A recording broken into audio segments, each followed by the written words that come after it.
人在塔在。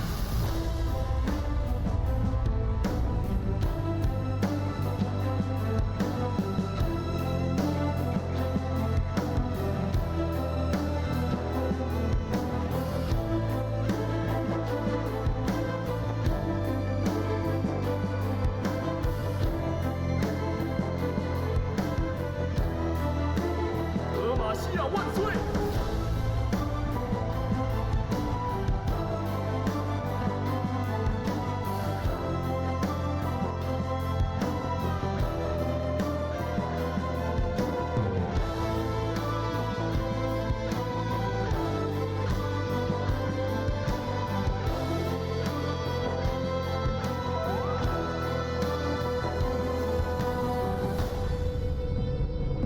是时候表演真正的技术了。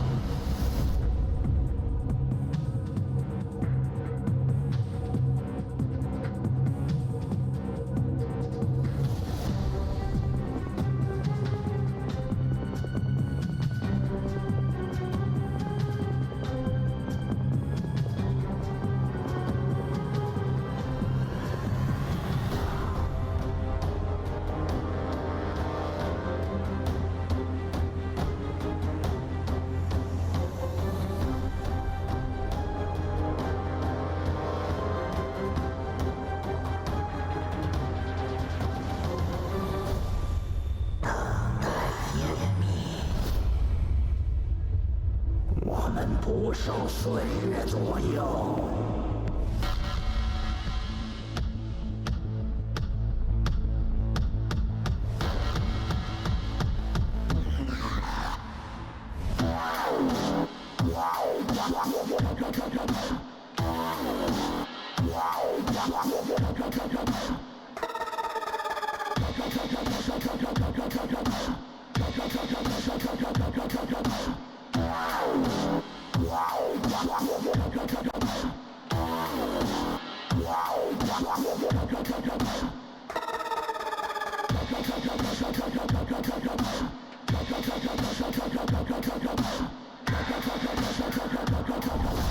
胜利女神在微笑。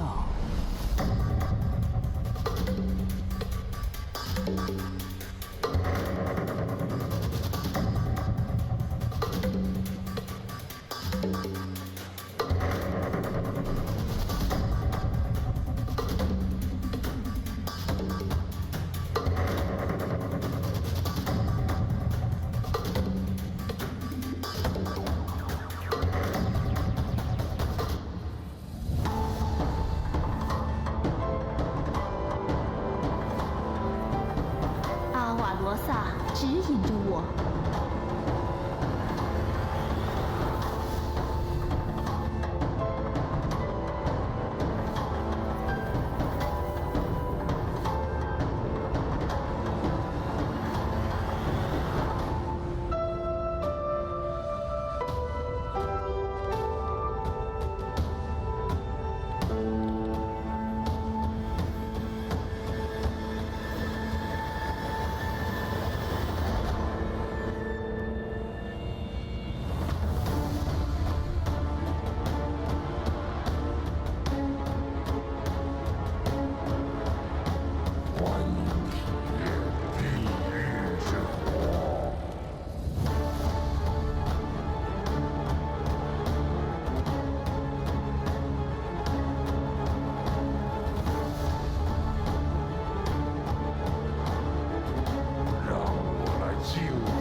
暴力不是为了杀戮，那就毫无意义了。我用双手成就你的梦想。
样进行这令人愉悦的折磨？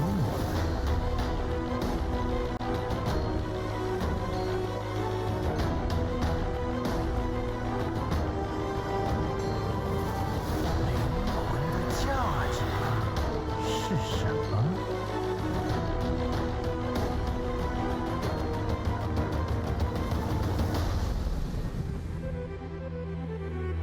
只有你可以听到我的话，召唤师。今天我们演奏哪一首曲子？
从1到7，决战的技术已经开启。仔细聆听我们的宣言。一支坚不可摧的胜利之师，一颗永不言弃的冠军之心。哪里跌倒就从哪里爬起，同样的关卡难不倒我们2次。向着第3座冠军奖杯前进，天空将再次染成璀璨的金色。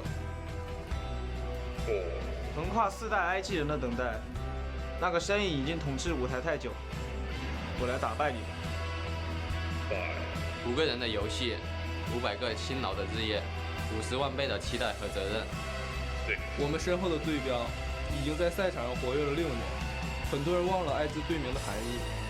传说将被续写，金女将会落下，我们要终结这心灵之眼。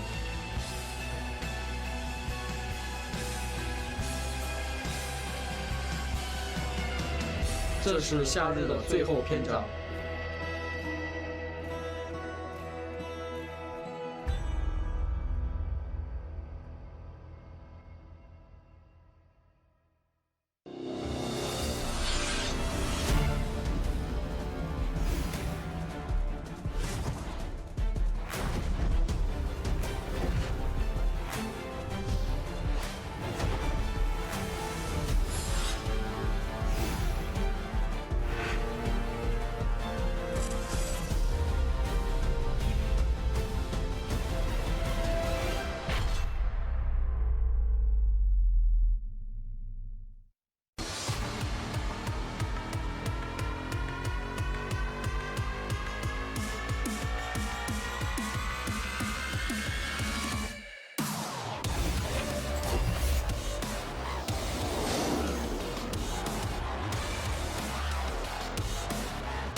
现场的英雄联盟召唤师们，让我感受一下你们的热情好吗？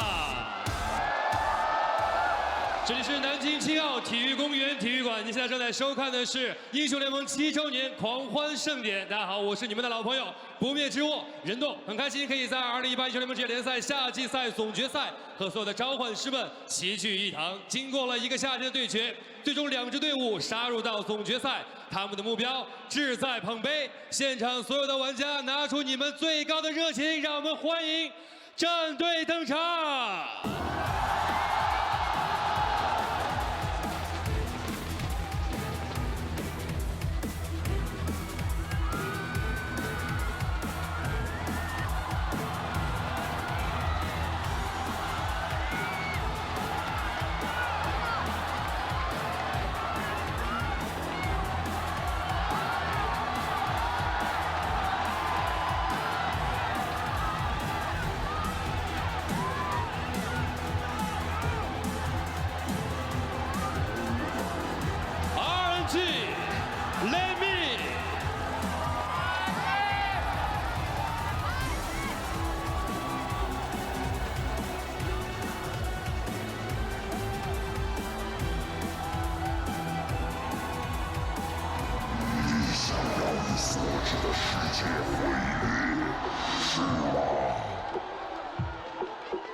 为了更美好的明天而战。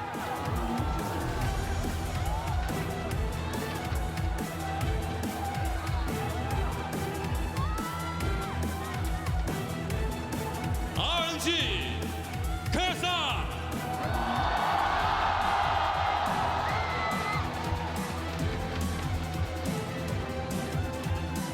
巨魔时间到了。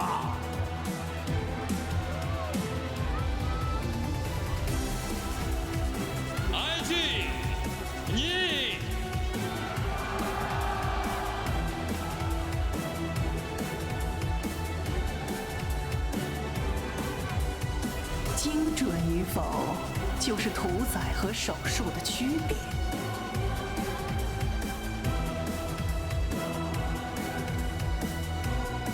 RNG， 小虎。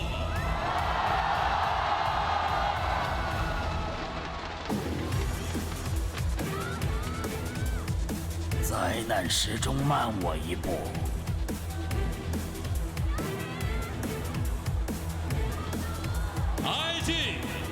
Rookie，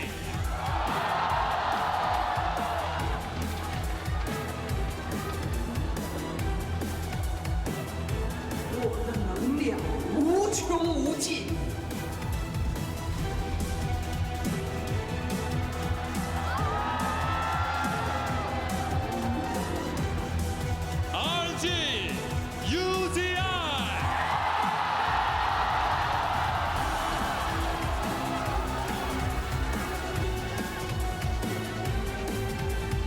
让我们来猎杀那些陷入黑暗中的人吧。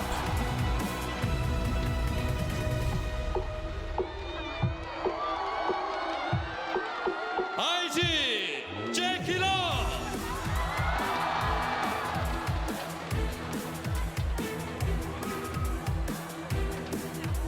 罪恶将知道什么是痛苦。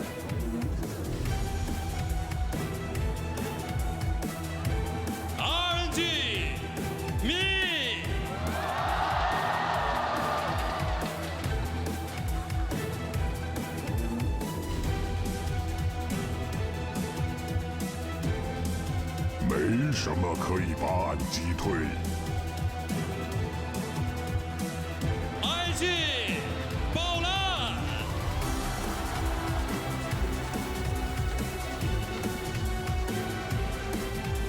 叫我国王，叫我恶魔，河水会遗忘那些被淹没的名字。让我们再次掌声欢迎 RNG IG。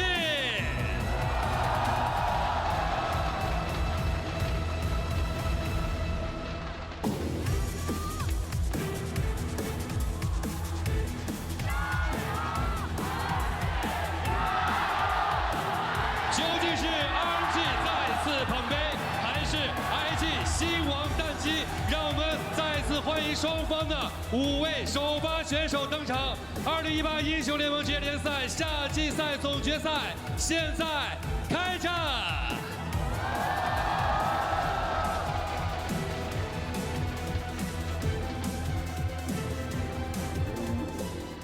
Welcome to the 2018 LPL Summer Finals, coming at you live from Nanjing. It's been 12 weeks of grueling play for the teams and everyone involved, but finally we are here where it matters in Nanjing, and we're about to make it all happen. My name is Richard Paulscam. I'm going to be your host for today. Alongside me, I've got Clement Chu and Indiana Frost Girl in Black. How are we both today?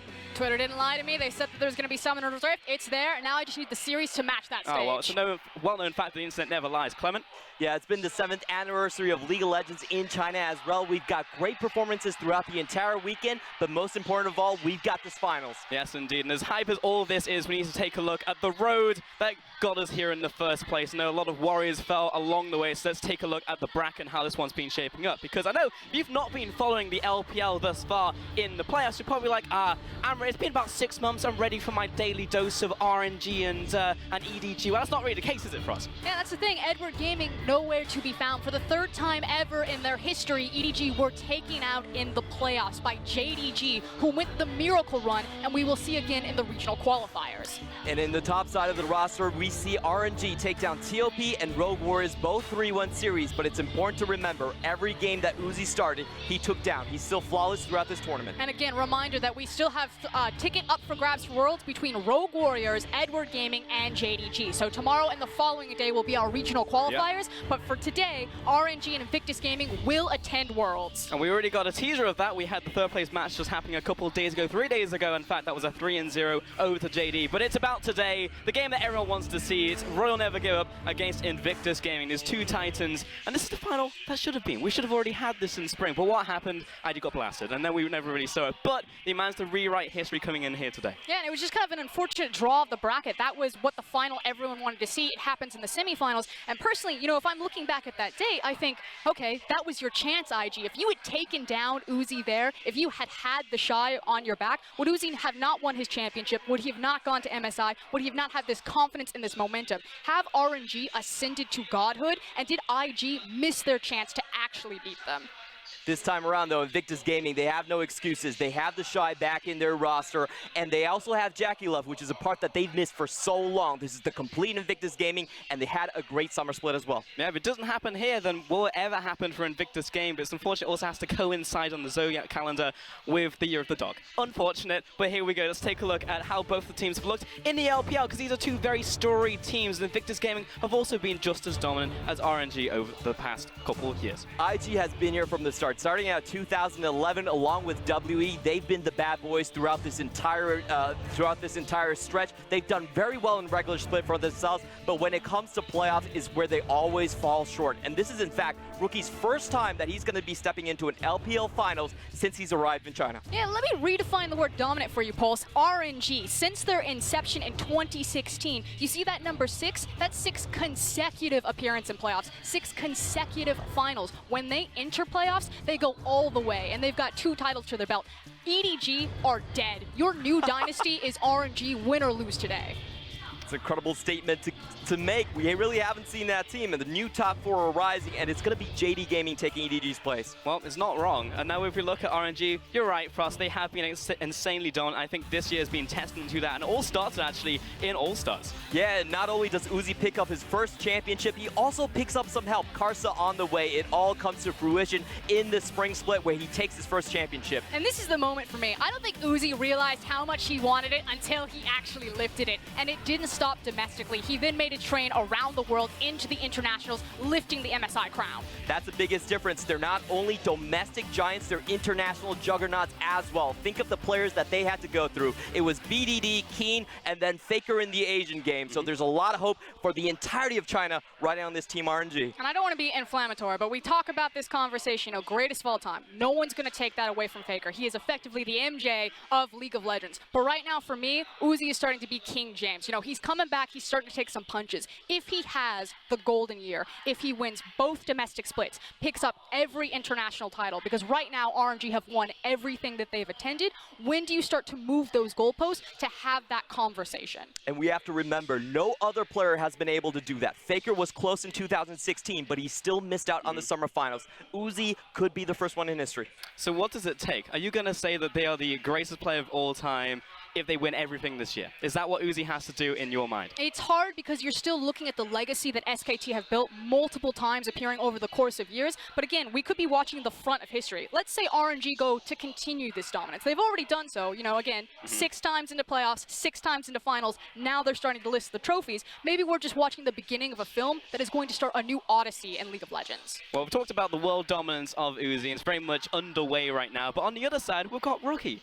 Let's talk about Rookie. Rookie has had a very shaky year, and honestly a very shaky career, always trying to get first and always just stopped at the final hurdle every single time. Yeah, he has done great in regular split, but when it comes to playoffs, when it comes to the semifinal moments, when it matters, he has fallen short, and that is something that he's going to try to fight against. He's a 2-time MVP of the LPL this year, but can he actually stand up in those crucial moments to match Uzi? And that's the thing, you know, Rookie has the opportunity that he can actually walk the line that Uzi has already done. Uzi proved himself as the greatest in the LPL when he decided to finally stand up and show up when the spotlight was on him. Rookie, back-to-back MVP, record-breaking split from Invictus Gaming. Now he just needs to make a count and stick on that stage. But it's going to be tough, because you said maybe the ship has already sailed. Maybe his opportunity at the crown has already come and gone. But obviously, our featured matchup, it's got to be the two massive players on both sides, Uzi versus Rookie. And you're probably like, wow, this is an AD carry versus a mid lane, Clement. But the first thing you have to notice is how close these numbers actually are. That is incredible for someone that's actually playing the mid lane in the LPL. Resources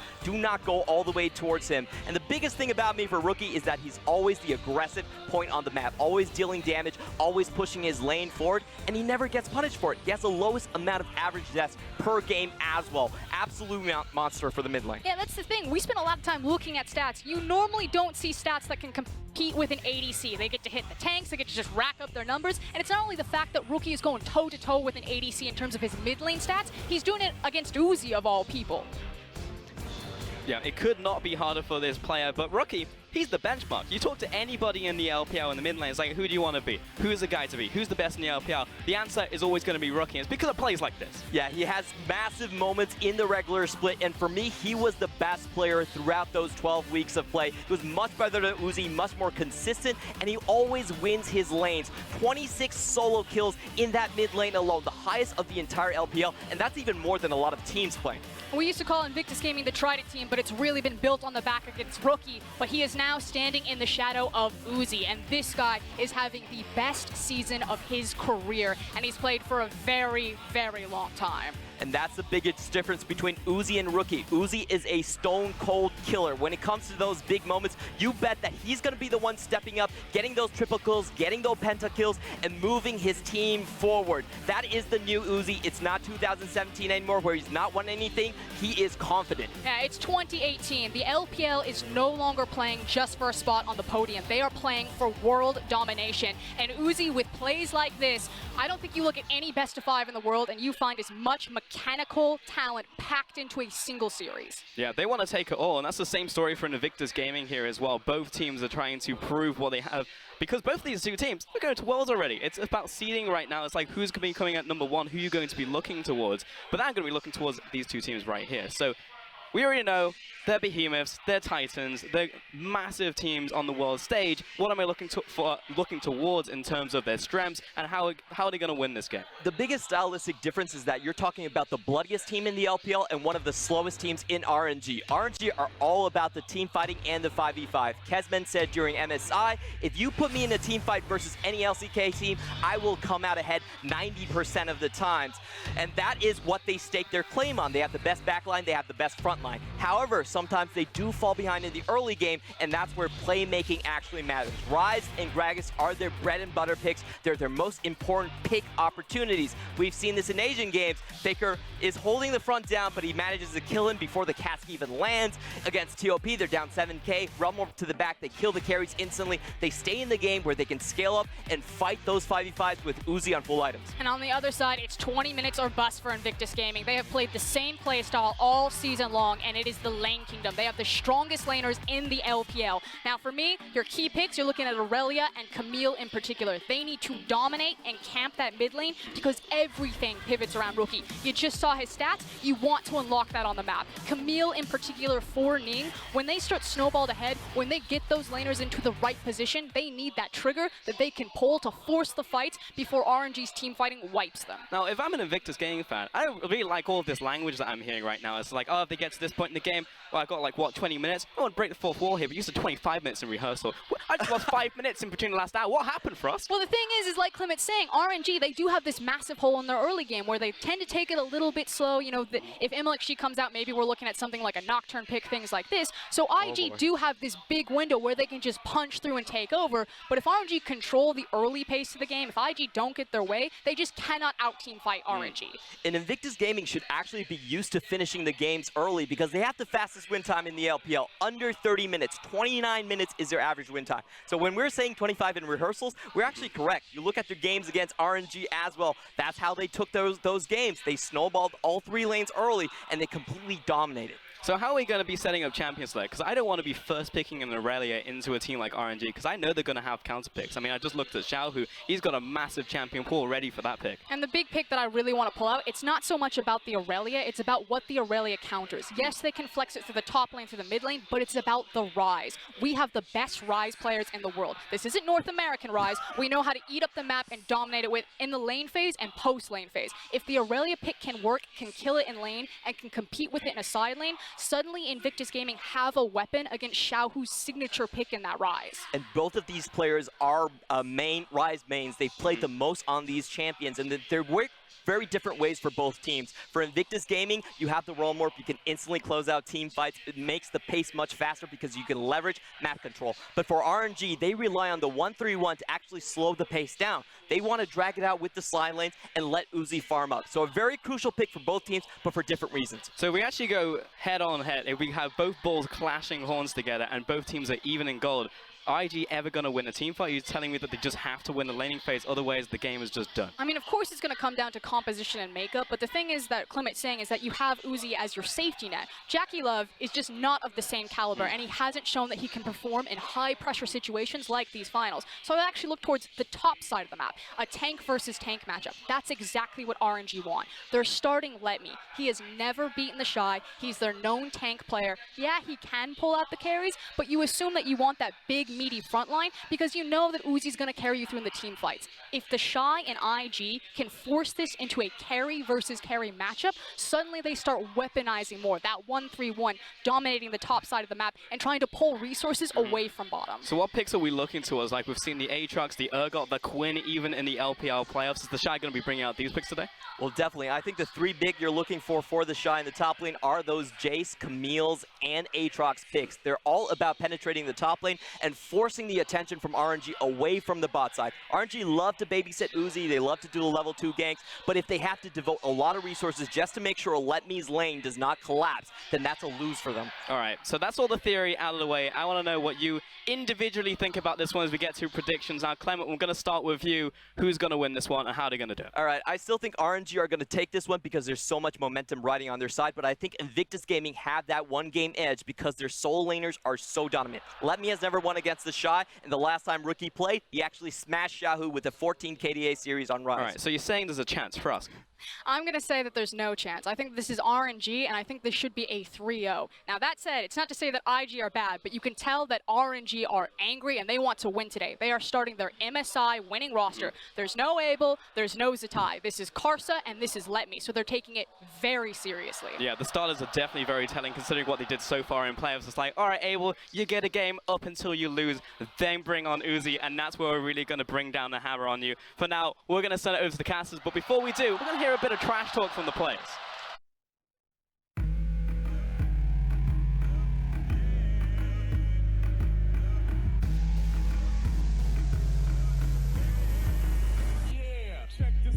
每次都是我们说骚话，感觉储备都不够了。其实我跟香锅已经商量很久，我们赛前要说什么骚话了。 RNG 쪽은 컨디션이 좀 들쭉날쭉한 것 같아서 그날 컨디션에 따라 경기력이 많이 다른 것 같아요. 虽然你们上单很强，但是我觉得我们打野比你们打野强。我一得不到反馈，我手就抖，但我们上单的手真的不会抖。这次下决我会好好握住君子的手，并且给他反馈。你们上单就等着被惹让锤爆吧。랜미 별명 왜 토랑인지 내가 직접 알려줄게. 我在 IG 的时候都没有拿过 LPL 冠军，现在我走了，你们怎么可能还拿得到？心里没点数啊，大哥。感觉好久没见到你了。在决赛，你们上个赛季最强的时候，姿态过来安慰我了，我想这一次安慰一下他。 Rookie 已经拿了常规赛 MP 了，总决赛 MP 是不是可以让给我呢？那我还不如让给 Jacky Love 呢，你们不需要。我记得 LPL 中呢还没有人拿过3次联赛冠军，你们懂吗？你们就看我操作就可以了。还没有开始你就输了。我觉得 IG 就是一群莽夫，我也挺欣赏他们的，因为他们其实跟我差不多。你们曾经不是莽夫吗？现在你们为了赢已经开始打运营了，你们简直就是莽夫界的耻辱。其实灵王打比赛也挺慢的嘛，但是我觉得他需要更刚一点，可以学下我，就是少起点头，多起头的话会生锈，然后就刚不起来了。如果你现在在我面前的话，我让你知道谁更刚。秒我该喽。我的野区，你瞅啥？石泽明，你不是见过拳头长啥样吗？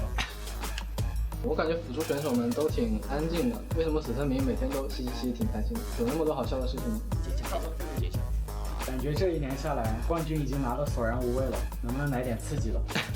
我想问小狗，17岁就进全球总决赛，如果队友反馈听不到的话，手会不会抖？17岁我就进过全球总决赛的决赛了，你呢？17岁的你确实很强，但是17岁的我马上就要拿到 LPL 的冠军。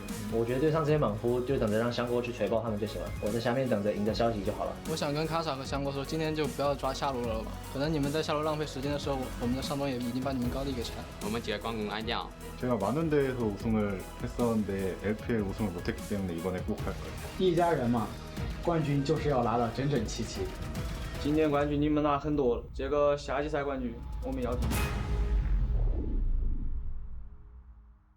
哎呀，春之虎地夏天也这么猛，感觉我的人设要崩了。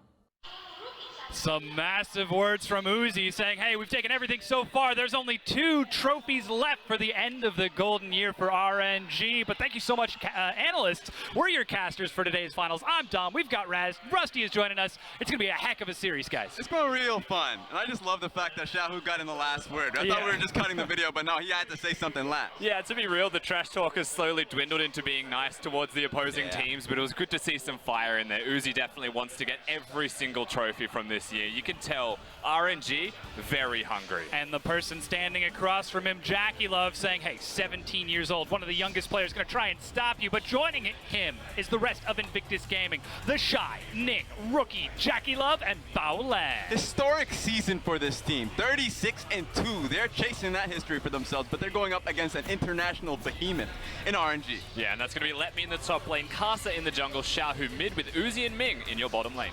And that's it. I mean, it feels like they're just coming in and starting their best roster from the get-go because that's how they've been stomping the playoffs thus far. It has been an absolute journey for Invictus Gaming. They did struggle a little bit against JD in the semifinals going against Game 5, but as we heard, Invictus Gaming have a stylistically favored matchup against Royal Never Give Up, that lane kingdom, that early game. And last I checked, Vayne, not very strong during laning phase. But he's played it and he's won with it so far, so that's the thing, you're right. Maybe it's not the best in laning phase and maybe IG can counter it, but RNG, through thick and thin, have been able to get to those team fights. Regardless of what you do to them in the early game, I will say that IG, they're the best at it. They are always the best team when you get to 15 minutes in the game with the biggest leads, so maybe they can do more than what the others have done. RNG always find a way though. At least they've been practicing just a little bit, going up against JD in their last set. They've been able to nail down the first tower, that's what they're best at, being quick on their feet. But then when they get challenged, being able to take those team fights have been difficult for Invictus Gaming in the past, and it feels like they're getting much better at it, but they're going up against the best in terms of team fighting. Yeah, again, we're looking at potentially the golden year for Royal Never Give Up. They've won every single tournament they have been to so far, and there are 2 left in the entire year. The LPL Summer Finals and Worlds, baby, and RNG have already got their ticket booked. Yeah, they're definitely making the run for it. So you look at this, RNG, there's a big hurdle in the way first. Oh yeah, so we gotta get through RNG. Don't think about Worlds until we get there. Yeah. Think about the LPL Finals. First, think about your opponents in Invictus Gaming, and think about, more importantly, how am I going to beat Invictus Gaming? Do we get to team fighting? Do we actually play to win the early game? Because there are some things that stand out to me personally. And I look towards the mid lane, I look towards the jungle. That's the place where I think most of the pressure has to be. And like you mentioned, Raz, different junglers starting. Yeah, Karsa coming in immediately is very strong because I feel like he's been the best jungler thus far in the LPL and challenges the best in the world. For him, he is very smart, meticulous, slow, counter jungling, has great defensive vision. And for Ning, who had difficulties in the last series going up against Clid, that really tracked him down, this is going to be a problem for him. So I really do believe it's going to be not only decided in the mid lane, sometimes a little bit of an AD carry because Uzi's going to have a say in it, but also definitely in the jungle. Yeah, we're absolutely going to be keeping our eyes on that jungle because of how important it is, but we got to talk about the mid lane. Rookie is showing up some massive numbers. We saw that he's able to compete with 80 carries with the amount of gold and CS investment that he gets. And with all of this amazing power, Rookie is able to convert a huge advantage for the rest of his team in that mid game, in that laning phase. And here we've already entered into our AR pick and ban of game 1 between IG and Royal Never Give Up. And already you're seeing a hover on the Akali. Actually, just a lock-in here. Invictus Gaming pick it up for Rookie. The Akali big. The fact that RNG let that through and they ban away the Aatrox as well, leaving one big power pick available, but RNG immediately they respond with the Urgot. They've got this ready in the playbook. And the Kai'Sa for Uzi. This is going really fast. So the fact that we already see the Ashe, the Tahm Kench, regardless of the nerf, Tahm Kench has been key in the LPL this far. What the hell? Oh, Karsa, you said he's been putting on an absolute showboat of a performance throughout his previous games. Takes Lee Sin in game 1 against IG. I think a little bit inspired by the play of Clid coming through. So Lee Sin players coming out and having that presence in the final. Remember the Karsa has played it once already in the playoffs and he was absolutely insane on the pick. He stepped up to the plate, but he didn't blind pick the champion. Usually you see it into the Olaf or into something that's got very early aggression in the jungle role. So the fact that he's gone for this blind, you see the second ban phase now. I would expect a Sejuani perhaps to follow with the Zac. Note that the Gragas is already removed. That's the big important part, the fact that they know that they've locked in the last pick of the first phase, so they can start hammering jungle bans. I expect Olaf to be stricken off the table as well. So I just think it's so far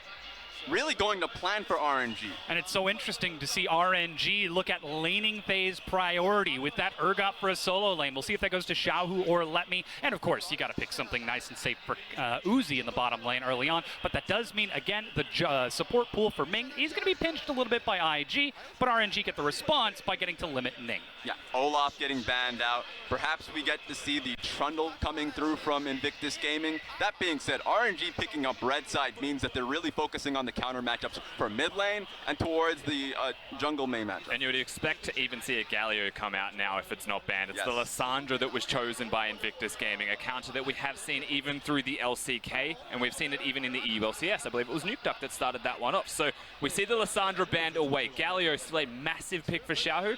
That's what I'm thinking for. And it is locked in. Rusty with the predictions. Already you see the Kai'Sa, the playmaker of the Lee Sin. Xiaohu taking a bit more of a supportive role for his team on this tanky Galio to provide space for Uzi and Karsa to do work. We're still looking at Mink for support, but this means IG will get to show the rest of their composition. Yeah, and at this point, they've already gotten the picks out of the way.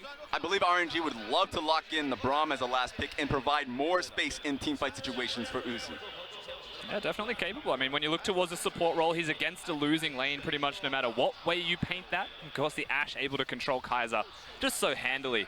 Wins the laning phase. Lee Sin, not exactly someone that wants to camp bottom lane all the time, is usually roaming around the map with mid as well. So Xiaohu, level 6 will be a big point for both of those players.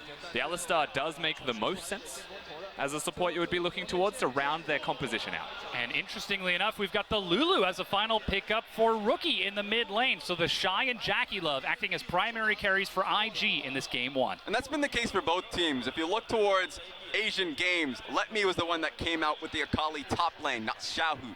So it's already coming out that Invictus Gaming flexing the pick, giving it to the Shy, allowing him to carry in the top lane. It's going to be difficult up against Urgot.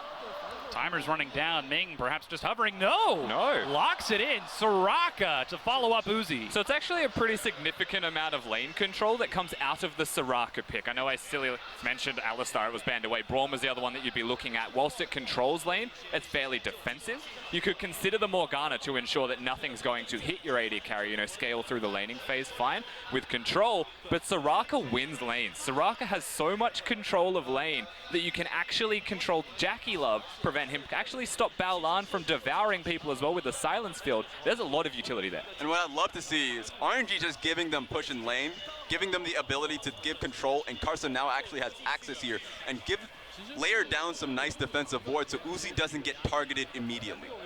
And that's going to need a lot of protection to keep Uzi alive in these fights because all eyes are on him. It is the year of the dog, and he's got the whole composition to try and chase down that bone, get that second final, and chase what could be the golden year. But Invictus Gaming, in their own second final since 2014, will try to take the challenge to them. In the middle, you can see the cup as the coaches enter onto the rift itself, middle of mid lane to shake hands equidistant.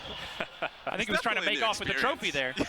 Now walk back down off Summoner's Rift with the coaches shaking hands, of course. The composition's locked in. Invictus Gaming, I would say, pretty much in their wheelhouse with what they want for themselves. For RNG, that fighting composition, very exciting for me to watch. Xiaohu on Galio has been my MVP of the playoffs when you've seen RNG play. His flash taunts have actually just won games for them. Yeah, completely controlled fights. That being said, how does it then look towards the top lane? Because the Shy picking up Akali, and what has to be a difficult matchup going up against the Urgot.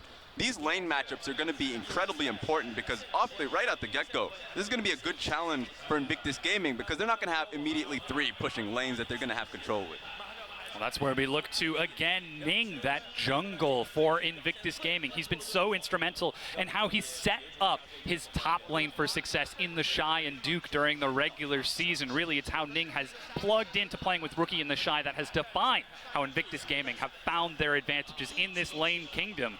But you can see the players are already speaking furiously as we prepare to load onto the Rift for Game 1 of the LPL Grand Finals. Invictus Gaming versus Royal Never Give Up. And a grand rematch of Spring Splits semis. The crowd is absolutely amped and it is packed to the brim. You can feel the energy in the air. They're deafening the crowd here in this arena in Nanjing. It is honestly unreal. The fact that we've gotten to this state, already onto the Rift, let's go. And let's now hear the crowd chants.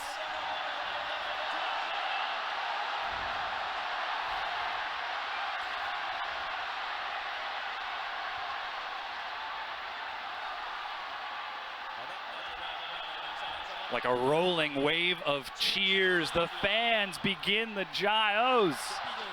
Cheering it on as Royal Never Give Up, chasing down destiny and fate itself. It's a big stadium, Dom. There's not a lot of cohesion between fans like the regular season. Just a cacophony of sounds erupt amongst the entire arena. But we're already on the Rift. We're already at the jungle starts here. Ning starting at the red. Yeah, and the fact that both junglers actually coming out first. So Ning, what he wants to actually achieve is try and split up the map. He has Lulu by his side, so he should definitely have the skirmish up against Karsa. They might meet each other early. Yeah, but look at that. Karsa with Dark Harvest. Oh, no. He's ready for it. He's going to walk into this. Ning sets the trap and finds Karsa. He's got some damage with the red buff. That's the knockup. Rookie gets in, but Karsa sidesteps the auto follow. Ning needs an auto, but Karsa gets away. There we go. He must have prepared for that, knowing that the Lee Sin can't clear up topside quickly. So he tried to get onto the map early and now has to get that early base. And you know, it's a flash used by Karsa that's traded for Ning and rookies. At the end of the day, whilst he doesn't get control of the Scuttle Crab, has to recall, you do still see that extra summoner spell used, and an opportunity now presents itself for Karsa to come back. Uzi in this bottom lane having himself a grand old time, and there's the level 2. Why this Urgot is being picked. Attacks being hammered down. The Shy is low on energy. He's still got flash. Let's see if that electrocute is going to come up soon. Oh my God, Ning's just not stopping. This is not a casual game between Not friends. at all. These are both teams bringing their A game. Oh, That's Kathy and Rain. They Baolan should go trying to in. get out of this one. The snare's almost ready. Meanwhile, Ning has found Xiaohu. Remember, no flash on this. Karsa lands the Sonic Wave. That's the knockup. Ning goes down. First blood. Royal Never Give Up. Rookie's on the run, trying to make it out of this, but a red buff slow. Rookie has no flash. Oh, Ning no. is on the way, and Rookie dies. A double kill to Karsa. Tragic for Invictus Gaming. They tried so hard to make that early pressure work, and 2 deaths because they didn't have flash because the earlier fight. And it's not the way you want to start the game if you're Invictus Gaming. That much is certain, but what you do note is these teams, it looks chaotic. It looks like there is just so much happening all at once. If you're RNG and you pick champions for draft that want to brawl, you take those brawls. If you're IG, your team is designed to win lane, win game. That is how you play, so they're always going to take the challenge. At the end of the day, 3 minutes in, RNG get the advantage. Yeah, fighting so hard to just help out their jungler there in that situation. Bottom lane fights going through, because if JackeyLove and Baolan got the head up in that fight, they would have actually been able to come out and help Ning in that situation. So Uzi and Ming's success in the 2v2 really piled forward. And this could be where we see RNG bringing out the years of experience on their roster. They are comfortable with this grand stage, with this grand challenge. It may only be this year that they've started to see success with it, but IG look like they're starting to crack a little bit under the weight of the stage's lights. And you've already seen how much success Soraka is having in this bottom lane, just in pressuring the Ashe out completely. Ashe has very high cooldown super early into the piece. You're looking at lane control against just the Kaiser, but the 2v2 is where things have differentiated. And RNG have got so much control of the bottom side river as a result of having control in that bottom lane 2v2. Ning now starts to run out of options in places on the map that he can effectively go or go and have an effective impact. That's the problem here. Remember having Aftershock in the mid lane for Xiaohu. Top lane, Let Me is going to be a beast to really go for. And it's not really helping that you have a Kali there, so the gank setup isn't existent. So for Ning, really he doesn't have any gank opportunities topside. He's forced to go in the bottom lane that's completely warded out. And that's a bottom lane against Uzi and Ming, 2 of the most mechanically talented players in the league.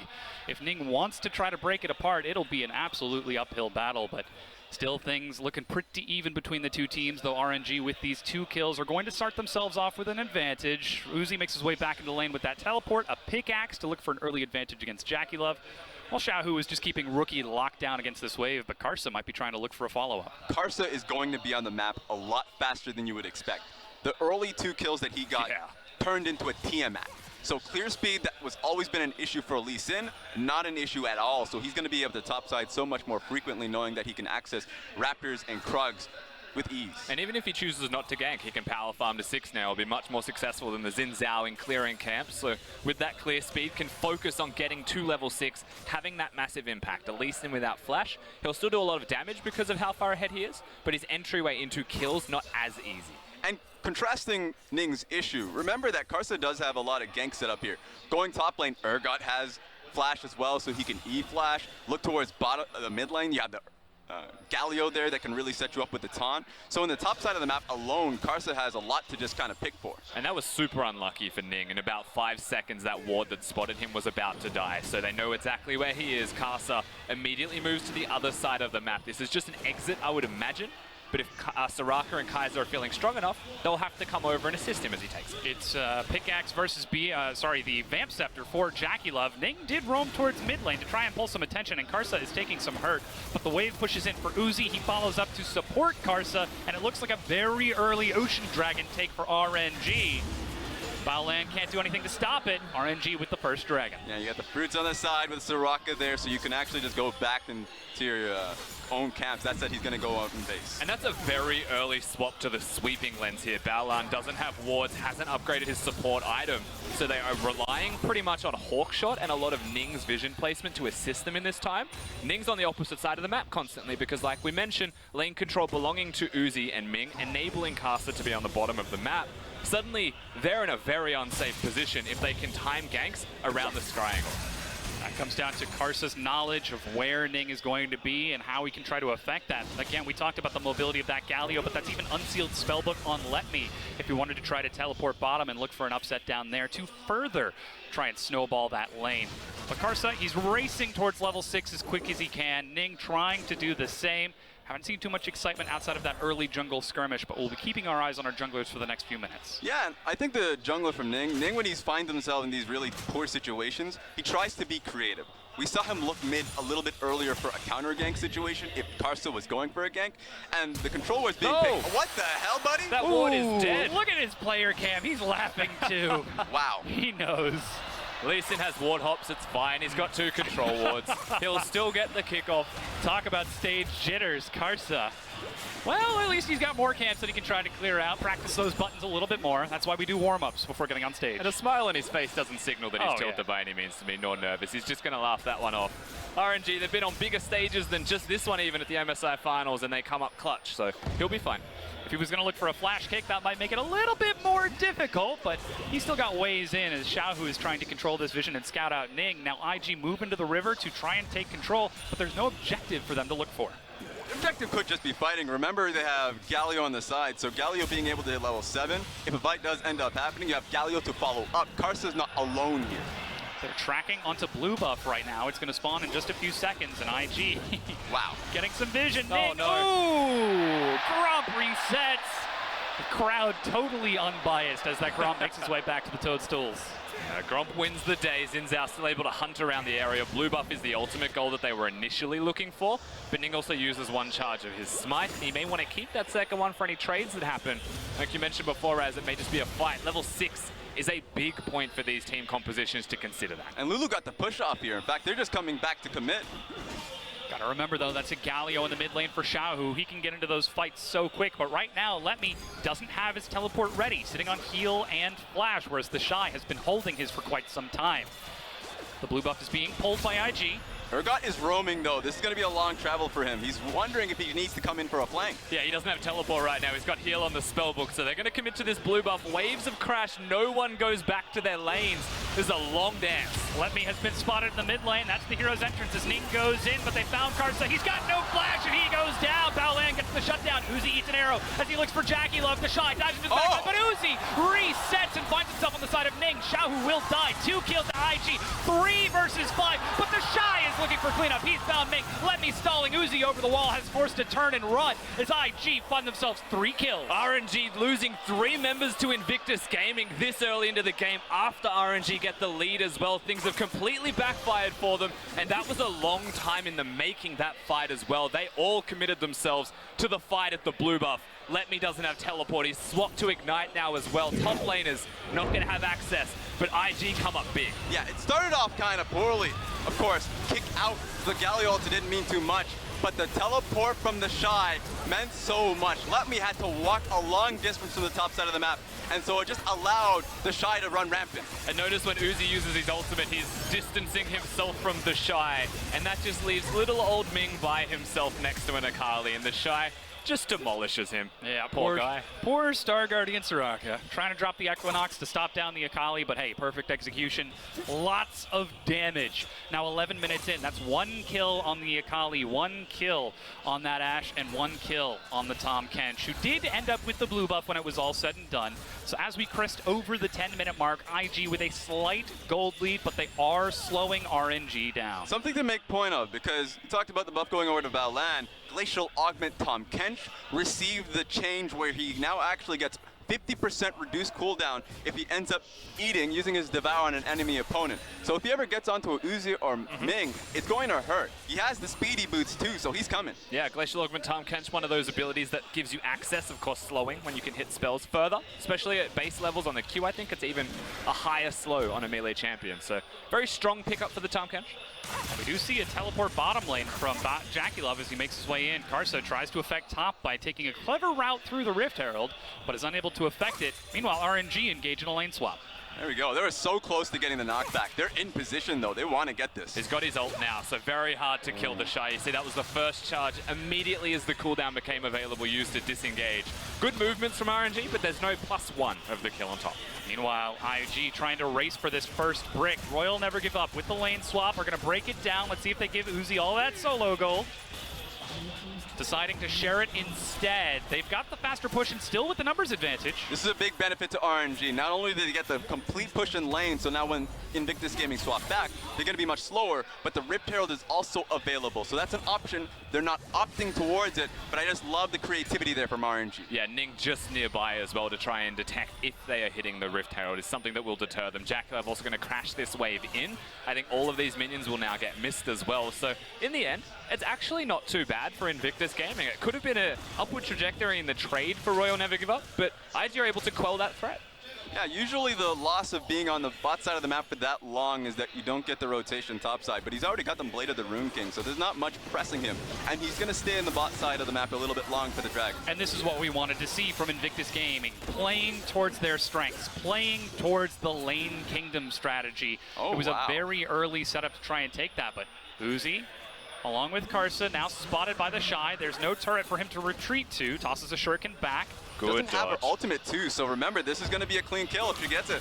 There we go with the smoke screen, but the Shy just walks it away, absorbing all of this pressure. And he's playing weak side quite well there. That was a risky predicament, the place that he found himself in, but Akali has so much mobility, and note that even the flash is up and available. So worst case scenario, the summoner spell could have been used to hard disengage, and I think if the Kaiser W had connected, that's when he would have. Yeah. Long lanes too, so at this point, I think Invictus Gaming need to start matching. Gunblade being built up by the Shy, you're at a really good state where you do want the matchup versus Let Me. You have the sustain, you've actually been pacing yourself really well so he never gets you with his E. So you're in a really good spot. You want the Shy to go up against Let Me. Now Uzi is very far forward. Jackie Love goes to catch the wave. Void Seeker gets just a bit of damage just to say, hey, I'm here. As Jackie Love and Baolan keep themselves safe against Uzi and Ming, but Karsa is non-stop roaming around. He's level 9 now with completed Warriors and Tiamat. He does damage if he can find someone. But currently, IG are playing so safe. And he hasn't prioritized his boots at all. Completes the Warrior enchantment with the Tiamat just to finish those items as soon as possible. Doesn't get even the brown leather bags, not even boots 1. So he's a very slow Lee Sin, but if he connects, if he finds the mark, he will hurt. Well, at least he has his flash, so that should make things a little bit easier. If you can find another ward to try and clear out. Currently we see IG setting up deep vision on the bottom side to keep an eye on Let Me on that side of the map, which is allowing Uzi and Jackie Love to continue farming up, though it looks like Gwinsu's has been completed for Uzi as he makes his way back to base. This is a really difficult position for Karsa because Karsa either goes bottom lane and helps out Urgot, who doesn't have flash, in really a poor situation with a 1-kill Akali. If he doesn't go out and help him, then you're in a really tough situation. So Latme is actually just trying to say, okay, I don't have Karsa just yet. I'm going to make myself useful. So let's set the stakes then. What are we looking at for these teams to do? Is it Ning and Karsa just patrolling and trying to break these lanes open so we can see a fight over Rift Herald? Or, you know, as best I can tell right now, this laning phase will continue as normal if you're Invictus Gaming. If you have control of the map, you know that you've got control of the bottom lane, you've got the Blade of the Rune King done in the top lane, you can harass now as well because you've leveled up to 9. Ashe in a very good position. So continue laning as normal, bring Lulu, bring Xin Zhao to your area, and threaten constantly. That means RNG are the ones that need to make the play, or they risk losing that turret. And with how much of an advantage Karsa has here, he has to play topside because Jackie Love is just trying to hunt for an ultimate. The Enchanted Crystal Arrow is what he's looking for. And there's a Tahm Kench, so if Karsa ever gets a Q across, he's not going to be able to land the killing blow. So we're in a really tough spot for Karsa, who wants to make himself useful, but his side lanes are in a difficult spot. The trouble of that mid-game Lee Sin, that power trump damage. He's got himself a stopwatch and now the boots to look for a play as Uzi takes some hits against Jackie Love. That's the harass you were talking about. But the Soraka right next to Kaisa keeps her at full health. IG, though, still looking for a fight. They're going to turn on to the Rift Herald. And though RNG are in the area, they can't do anything. Karsa's not looking for the Rift Herald. He's looking to kill them the second they come to summon it in top lane. If that's the play, if that's the decision they want to make, Karsa is ready and he is able. And Let Me has teleport. Remember, he wants to get himself out of that lane. This is the play you look for. Jackie Love steps up. Tahm Kench has been spotted on the other side. The flash kick. He goes sideways. The arrow onto Uzi. Jackie Love looking to get in. And Baolan gets the save. The Shy joins the fight. He looks for Ming. That's the wish. But the Shy with the perfect execution. Ning goes in with the crescent slash. Dive into the back from Ning. He's looking for Uzi, but he's continuing to kite it out. Karsa. But Jackie Love will die. And RNG are winning this fight. Chasing Rookie down. Baolan at low health. Sacrifices himself. But 4 members of IG are dead. Void Seeker ready. And dodged by Rookie. The Rage Blade had so much damage across to it, and Xiaohu protecting him. He's gonna look for the kill. What the hell? Flash slow. Let Me trying to get through this minion wave, but he's real slow. Karsa's on the side. It's a trap. The wave. Oh, Rookie at max range sidesteps the Sonic wave. Yeah, just brushes the backside. Rookie's gonna survive. It's not a clean wipe. They're able to sustain themselves, but RNG, they still come out on top with the kills. Uzi pretty much untouched through a lot of that, and it's so hard for Jackie Love to navigate a fight when he has 0 health to kick it off. That's the the issue. And I really loved how Karsa started out very smart, recognizing that the Rift Herald is something we don't want to fight for. We're going to fight in a situation where IG feels comfortable. Doesn't matter where he gets kicked to, I'm following you. And so he's out of the fight. Sure, he's alive, but that's your primary form of damage, not wanting to be anywhere nearby you. Yeah, the Shy is going to get the assassination off once again. He finds himself Ming, and that's a major part of their teamfight success. Kill the Soraka. Uzi is a lot easier to take down, but during all of that time, he leaves himself open to Let Me, to hit that Fear Beyond Death, to fear everyone around him, and suddenly the teamfight is a cakewalk. Now IG using that Rift Herald in the mid lane as their top plan doesn't work out. It's a big charge, and the turret goes down. Xiaohu is running with the shield of Durand. Ning against the wall, where Shy goes back in. Karsa's knocked up, but Uzi, he's trying to get through Baolan's health. Let Me trying to turn it around, but now they turn on to Uzi. He's got no protection, and he goes down, and Invictus Gaming win the ensuing fight. Oh, but they keep going for it. Tom they're diving. They're diving now under the inhibitor turret. Ning and Baolan going way too deep here. Yeah, maybe not, but maybe they can wait for the waves a little bit.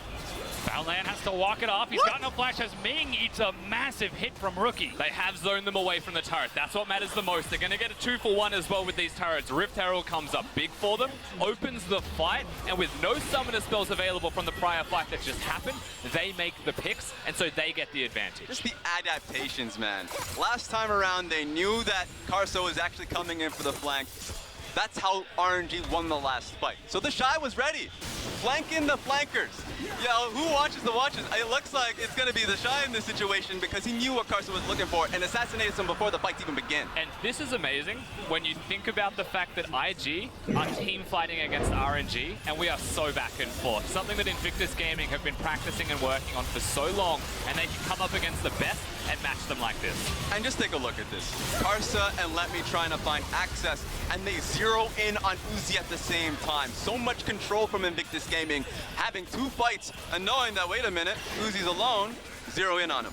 Jackie Love landing the enchanted crystal arrow on that all-important damage threat to RNG. How perfect it is to see RNG play towards that hyper carry Uzi style in this game one, and IG matching them beat for beat. Can RNG give Uzi the space to carry, or will they be able to dive and shut him down? At this point, it's getting a little bit clearer.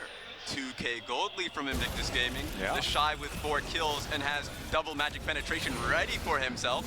He wants to be on a sideline. He even picked up a stopwatch just looking for the fight. So this is a great, I would say, showcase of the Shy's talents. I think it's more of, you rephrase the question in my mind. It's not will IG dive, it's how will they dive? Can RNG survive the dive? Can they sustain their way through the Shy going into the backline? Because that's his purpose right now.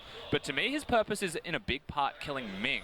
And Ming right now going for a very offensive build, no resistances in there. The stopwatch, one-time use only, is his way to navigate the team fights if it happens. But that's so far away from him that RNG are still susceptible to losing team fights. Yeah, and they can play this pretty nice and steady. I think that if you're RNG and you're just trying to defend under tower versus the dive, you have the ultimate from Ming, he also has heal going towards redemption, and then immediately Xiaohu's positioning once he gets flash.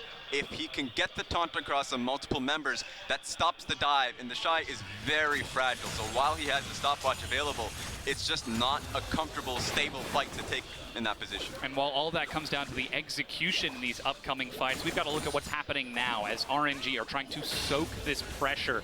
IG moving their wards forward, trying to claim more and more control of the map, and RNG doing everything they can to stop that so that they can buy time for that Kai'Sa to scale up, buy time for Xiaohu and Let Me to act as bodies and become tanky in their own right. Yeah, and at this point, buying time is so much harder now that Ardent Sensor got picked up by Rookie. 22 minutes around Baron on what is a buffed up Ashe with Blade of the Rune King. You have to respect the burst that they have on that beast. 100%. And I do think that the big thing RNG will be looking at is another 10 minutes. If they can survive 10 more minutes, they will have tanks. Invictus Gaming do not have that besides their support. They have fake tankiness with a Xin ult and a Lulu ultimate. But aside from that, compared to their opponents, can't sustain front to back as successfully. If they get Baron, however, within this next 10 minutes, IG can break the map completely open. And that is a big ask for Royal Never Give Up against one of the fastest teams in the LPL right now. Invictus Gaming are relentless with their pressure. As 22 minutes in, they're trying to knock down the last outer tier 1 turret in that top lane. Uzi finally steps up to clear it out, finishing off his Nashor's Tooth, but he's still half an item down behind Jackie Love. The arrow, whoa! That was through Ming's luxurious locks. Yeah, so close, and it was because of the control ward in that tri-bush. So, I mean, Ming didn't have a lot of opportunities to dodge it. The moment he saw the enchanted crystal arrow, just ducking to the left.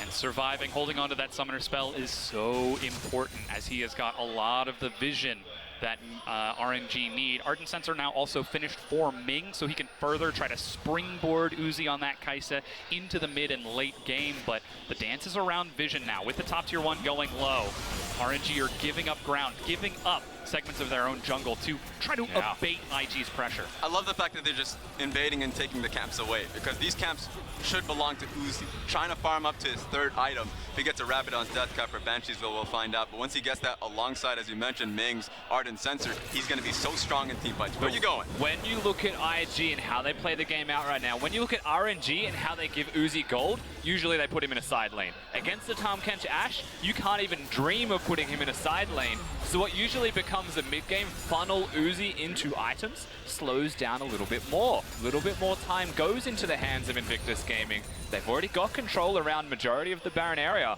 in the river at the very least. They are finding opportunities to perhaps make plays. Sand in the hourglass is running out for Royal Never Give Up in this game 1 mid-game. But they've still got plenty of opportunities to try to step back up. The top tier 1 is taken. RNG are able to get some wards onto the Baron as Uzi is desperately trying to get some items. Meanwhile, the Assassin trying to deal with him. The Shy is at 2 full items already. 4, 1, and 1. We've already seen the damage he can do to his Soraka. Damage to a Kai'Sa, not much better. Yeah. And he has himself the CDR. So that's CDR on the Shy, who's going to be looking for R2 activation for his ultimate in these larger team fights. That's going to be crucial for him. So eyes on those team fights. That being said, RNG's taking complete control around the Baron. Having the control wards placed out, they think they have a good standing here. And what was a hectic early game has actually slowed down into a much more cerebral, vision-based style of game. RNG, if you ask me, how do they beat Invictus Gaming? Oh! That's the arrow. No, Karsa's the one who takes the hit. Takes himself a quick shield hop away. Whoa, flash slow from Baolan to look for even more, but Jackie Love tries to get the slow. Ning continuing to pursue as Letme with the unsealed spell, but ghosts his way in the lane. The flash from Tahm Kench is a little bit of desperation, but they bounce Shy away. they're looking for the fight. Karsa's already dead. Meanwhile, they're turning onto the Shy. He activates the stopwatch. Hero's entrance. Jackie Love dives onto Uzi, and he does go down. He's still alive, but at such low health, can't go back in. Ning chasing the front line. Shield of Duran, the flash. Taunt. Rookie's low. Winds of War, not enough. Xiao, who tries to play it out as Disdain tosses Baolan forward. And Letme and Xiao, who set up the front line. Uzi is healed up. He chases it down. Get it. Red buff burning. Red buff burning. Seek it out. Still sitting on the Void Seeker, navigates through the Glitterlands, and somehow RNG trade 1 for 1. You have to be patient in these situations. Jackie Love dies out, and remember, all of them are basing. They're going for another dive, but I think they should just look for Baron. Looking for the tier 1 turret here to force the Shy away. Like you said, they've got that Kai'Sa, but decide not to go for the Baron. Instead, playing it safe, not risking a turn because Jackie Love has teleport. Could get there very quick. They even have the vision there, RNG, but they choose for the outer turret. That gives them access to the Baron next time. You get to see this fight again. Jackie Love is the member that goes very far forwards in the end after Caster is immediately taken out of the piece, and the Shy, compliments of a Lulu ultimate, does get the Zonius off. So you can see Jackie Love's positioning right now. Took the fight, Uzi matched him and took him down. Yeah, the extra heal from Ming, also giving him the extra bit of armor.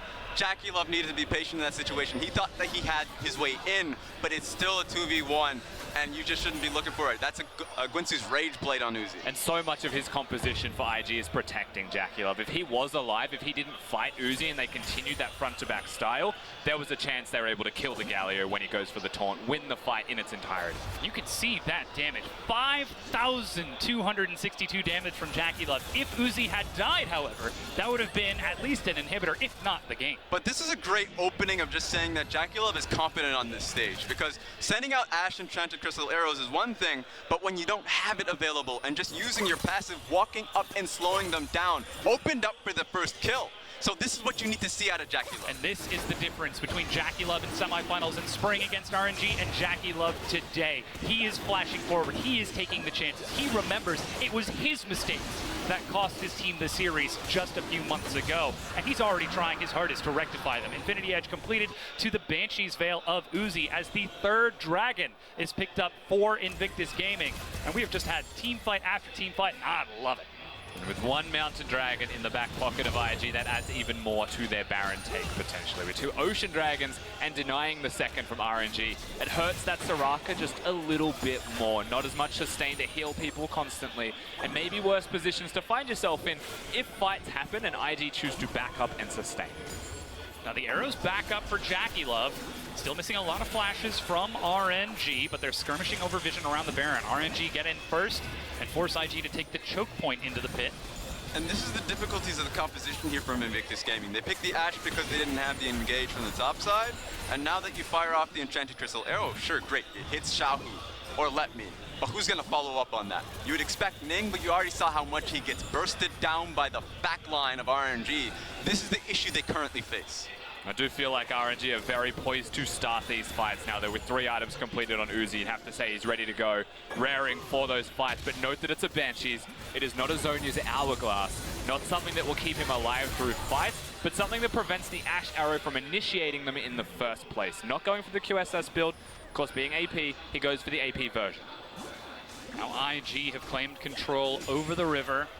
Bottom wave holds at the tier 2 and looks to start a slow push for RNG, so they've got time, but they also need to worry about top lane. IG, they're going to play the clock as they turn onto the Baron with 1 Mountain Dragon already. It's down to half health. RNG get in position. Shy in the front line finds Xiaohu, but is unable to penetrate the magic shield. This is very difficult for Invictus Gaming have a front to back. They need the Shy in a more hidden position.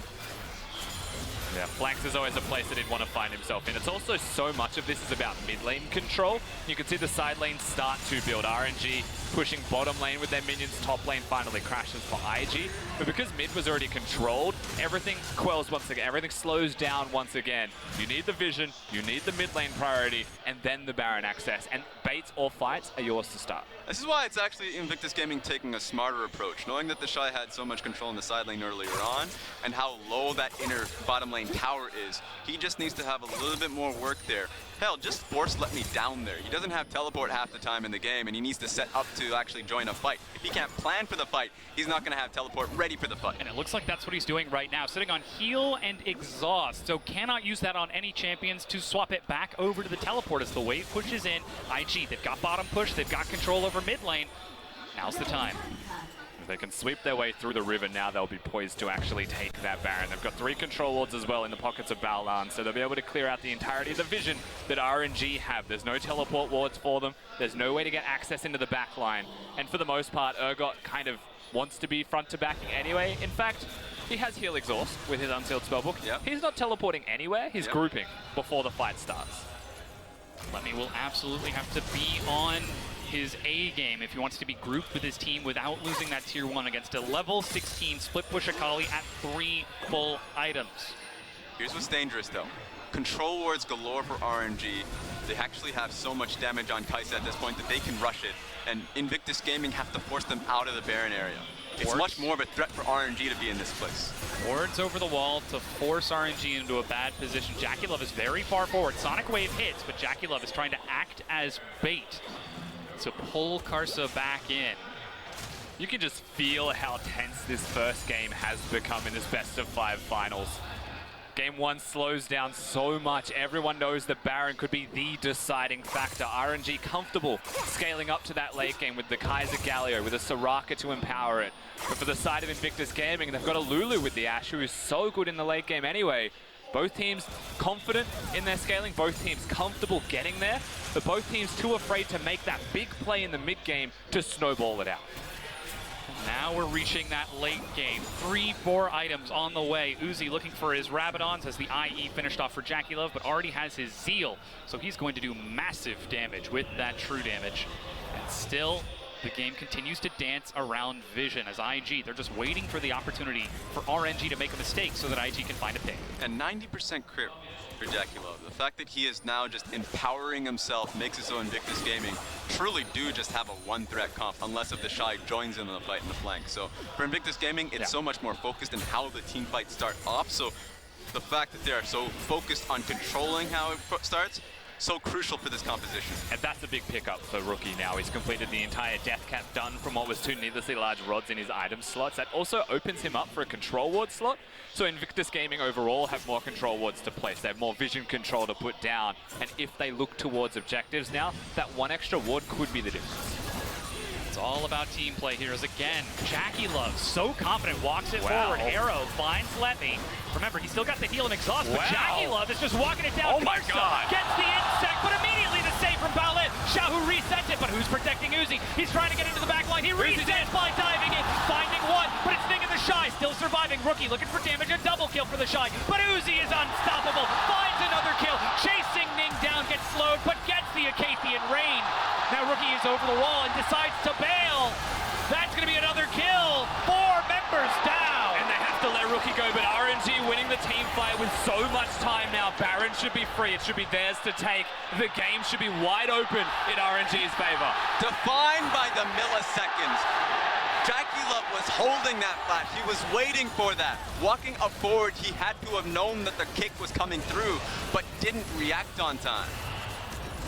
And Karsa gets the flash kick. Baolan tries his best to save it, but is not able to succeed. And RNG get the outplays. Like we said, it's about how the fight starts for IG. But for Royal Never Give Up, it's about how the fight ends. And it really is going to hurt Jackie-Love, maybe even mentally, for not being able to use that flash. He's a teleport Ashe as well. You'll see the start of this fight. Now note that maybe he could have flashed the Lee Sin kick, but Baolan is a clutch player right now to save him with the flash.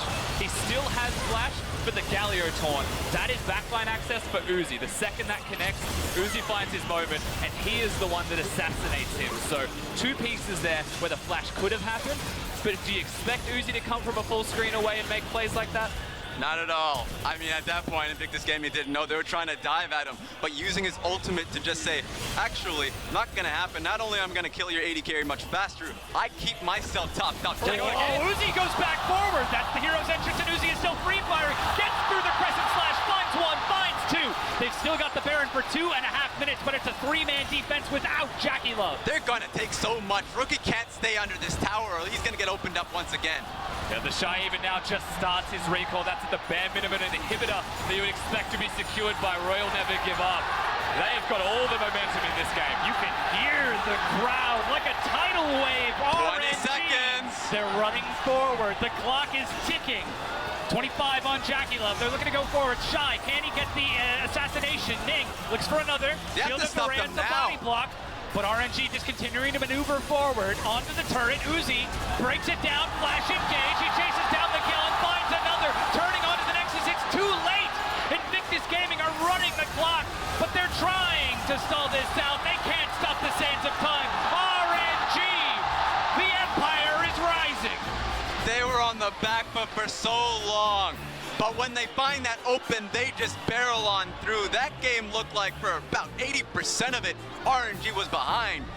But they just find those windows, Rusty. They're good at playing when ahead. They're good at playing when behind. RNG know what their win conditions are, and they can play to exactly that. They get 3 items on Uzi, and that's when the game starts to open. No matter how many times you try and assassinate him as Kaiser, he resets the fight, he turns it upside down, and he is now the frontliner assassinating Jackie-Love, coming up so clutch. And this was RNG playing to their style to a T, identifying, hey, we've got a weak early game, but we can try to skirmish with the early strength of Lee Sin. Then let's sit back during the mid-game until we get those core items, until we get that one fight that we need, that final spike at 34 minutes. Yeah, at that point, Invictus Gaming trying everything, trying to take the Baron, trying to rush it, not a possibility because RNG were always there, sending the Shy to the side lane, but he knew that he was going to be under threat if Uzi, found the W to be able to join in on a 2v1.